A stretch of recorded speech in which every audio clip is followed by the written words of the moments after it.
Welcome to the Learning Pines YouTube. We hope this video helps. You start by confirming account access and picking the image you want.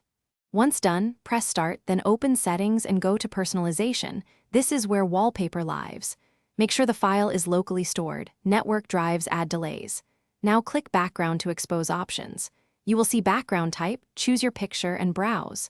Click Browse and select the image you prepared. This step sets the foundation. Do it carefully so the next steps apply correctly. Once the image is loaded, choose background type and select picture to use a single image or slideshow for rotation. You will want to pick a fit option. Fill is common for full coverage. Span covers multiple monitors.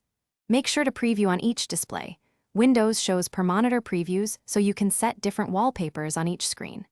If colors look off, toggle HDR or night light temporarily to check appearance. These adjustments control how the image scales and where key parts appear. You finish by confirming the image looks right and then closing settings. Windows applies changes immediately. If the wallpaper reverts later, make sure Windows Theme Sync is off or configured. Settings right arrow accounts right arrow sync your settings, and check for group policy or mobile device management rules that enforce wallpapers. If the image still won't update, restart File Explorer or sign out and sign back in. As a last step, reboot. These troubleshooting tips fix most persistent wallpaper problems.